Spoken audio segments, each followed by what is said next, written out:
জয় Hind students, আজিৰ ক্লাছত আমি ক্লাছ 7 এক্সট্ৰিম লেসন নম্বৰ 13 চাম।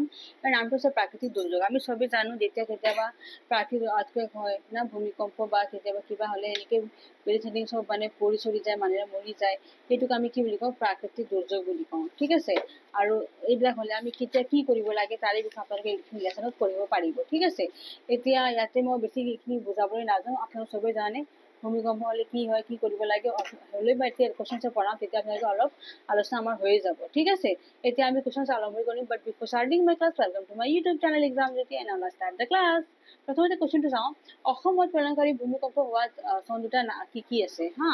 চ' অসমত যেতিয়া ভূমিকম্পটো হৈছে চন দুটা হৈছে আপোনাৰ 1950 আৰু 1897। অ'কে, 1950 1950 আৰু এটা আছিল কিনো 7। ঠিক আছে, এই দুটা বছৰ বহুত বেয়াকে অসমত ভূমিকম্পটো আহিছিল হা, প্ৰলয়ংকাৰী ভূমিকম্প। বুজি পাইছে, য'ত মানে বহুত ক্ষতি হৈছিল অসমৰ হা। নেক্সট আমাৰ কুৱেশ্যনটো আছে 1897 এইখিনি সময়ত যে অসমত হোৱা ভূমিকম্পৰ উৎপত্তি স্থল ক'ত আছিল, ক'ত মানে উৎপত্তি হৈছিল? সেইটো হৈছিল আপোনাৰ খাচিয়া জয়ন্তীয়া পাহাৰত। ঠিক আছে, উৎপত্তি স্থলটো আছিল ক'তনো? খাচিয়া জয়ন্তীয়া পাহাৰ। চ' ক আৰু খটো হ'ল। নেক্সট আপোনাৰ আছে গ নম্বৰটো, 2001 চনত 26 জানুৱাৰীৰ দিনা ভাৰত কোন ৰাজ্যত ভূমিকম্পটো হৈছিল হা। 2001 যে 26 জানুৱাৰীৰ দিনা ভূমিকম্প হৈছিল, সেইটো হৈছে আপোনাৰ গুজৰাট হা। গুজৰাট ৰাজ্যৰ আপোনাৰ ভুজ অঞ্চলত হৈছিল ভূমিকম্পটো। ঠিক আছে, নেক্সট আপোনাৰ আছে কোন চনৰ ভূমিকম্পটোৰ পৰা অসমত বানপানীৰ প্ৰকোপ বাঢ়ি গ'ল? নহয়, চ' বানপানীৰ প্ৰকোপটো আগতে ইমান নাছিল হা। 1950 চনত যেতিয়া আপোনাৰ ভূমিকম্পটো হৈছিল, তাৰে পিছত কিন্তু অসমৰ বানপানীৰ প্ৰকোপটো বাঢ়ি গ'ল। অ'কে, এতিয়া আমি 2ৰ কটো চাম। এই 2ৰ কটো যে চান্দুবি বিল কেনেকৈ সৃষ্টি হ'ল, ঠিক আছে, ইয়াৰ বিষয়ে চাম। চ' চান্দুবি বিলটো আপোনাৰ কেনেকৈ হৈছিল? 1897। ঠিক আছে, এইখিনি সময়ত কি অসমৰ প্ৰলয়ংকাৰী ভূমিকম্প হৈছিল, আৰু এই ভূমিকম্পটোৰ উৎপত্তি হৈছিল আপোনাৰ খাচিয়া জয়ন্তী পাহাৰৰ পৰা। ঠিক আছে, আৰু এই ভূমিকম্পটো আপোনাৰ ফলতে বৰ্তমান কামৰূপ জিলাৰ বনভোজৰ অন্যতম আকৰ্ষণ স্থান চান্দুবি বিলৰ সৃষ্টি হৈছিল। অ'কে, চান্দুবি বিল আচলতে এই সময়ত পাহাৰ আছিল, আগতে পাহাৰ এটা আছিল, আৰু এই ভৰ ভূমিকম্পৰ ফলতেই এইখনত বিলৰ মানে বিলতো পৰিণত হ'ল। ঠিক আছে, আৰু ভূমিকম্পৰ ফলত কি হৈছে, কেইবাখনো পাহাৰ লাহে লাহে তললৈ গৈ চান্দুবি বিলৰ সৃষ্টি হৈছে। ঠিক আছে, সেনেকে আমাৰ চান্দুবি বিলৰ সৃষ্টি হয়। ঠিক আছে, এতিয়া আমি খ নম্বৰটো চাম যে 1950 চনত ভূমিকম্পৰ ফলত অসমত কি কি পৰিৱৰ্তন হৈছিল হা। ত' 1950 চনত ভূমিকম্পৰ ফলত কি হৈছিল, অসমত বিভিন্ন ধৰণৰ পৰিৱৰ্তন হৈছিল।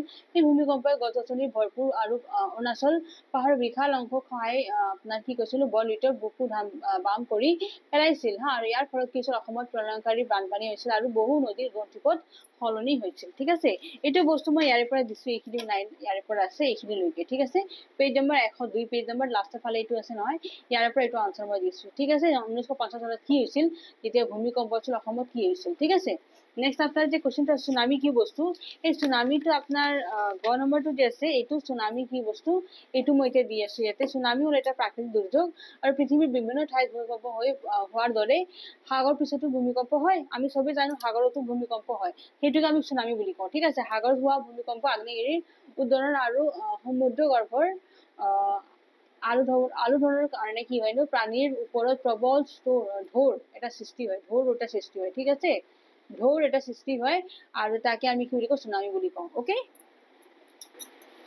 নেক্সট আমি ঘ নম্বৰটো চাম। ইয়াতে কি কৈছে, ভাৰতবৰ্ষৰ কেতিয়া আৰু কোন ঠাইত চুনামি প্ৰভাৱ পেলাইছিল হা। চুনামি আমাৰ কেতিয়া আহিছিল? 2004 চনত আহিছিল।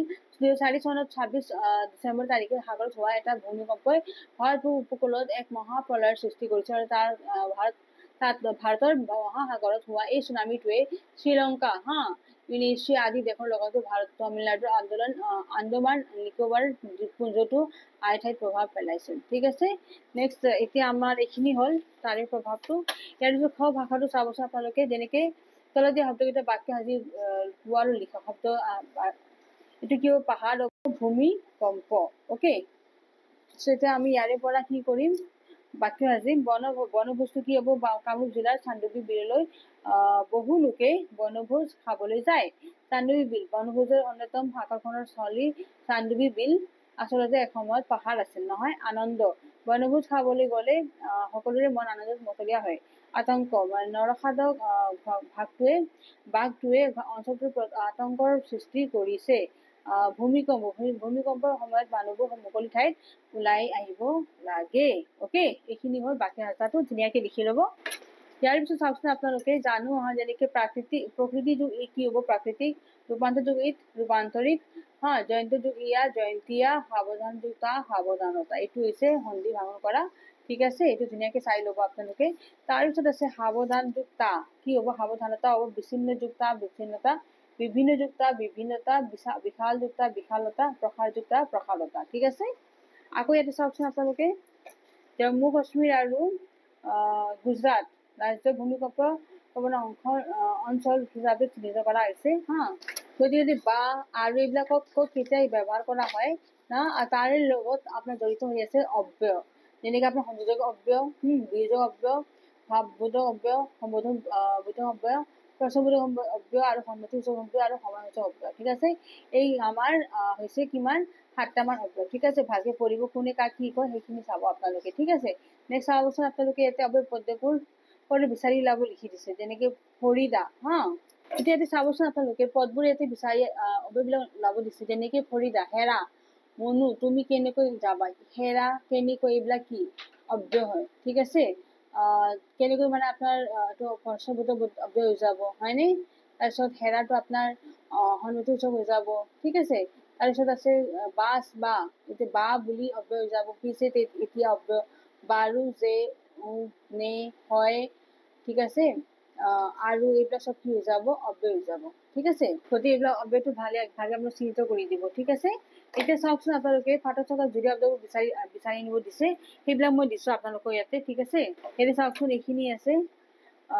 পাঠত থকা জুৰি অব্যয়বোৰ হ'ল যেনেকৈ জীৱ জন্তু, সা সম্পত্তি, হান বিঘিনি, ঘৰ দুৱাৰ, ৰাস্তা পদূলি, চহৰ নগৰ, উঠা নমা, ক্ষয় ক্ষতি, আলয় আহুকৰ। ঠিক আছে, এইটো আমাৰ কি বুলি কয় জুৰীয়া শব্দ।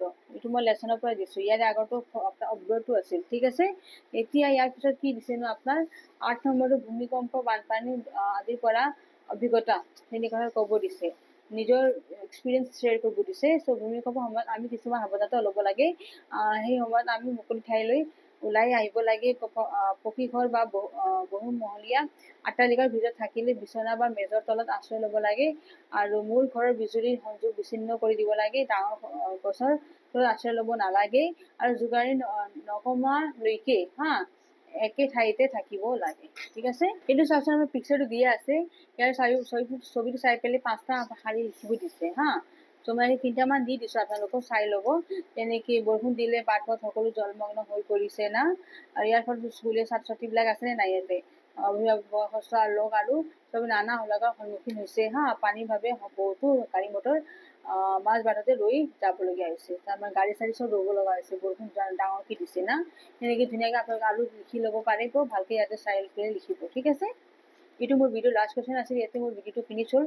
যদি ভিডিঅ'টো ভাল পাইছে please press the like button, যদি ছাবস্ক্ৰাইব কৰা নাই exam channel please subscribe it. Thanks for ৱাচিং, জয় হিন্দ।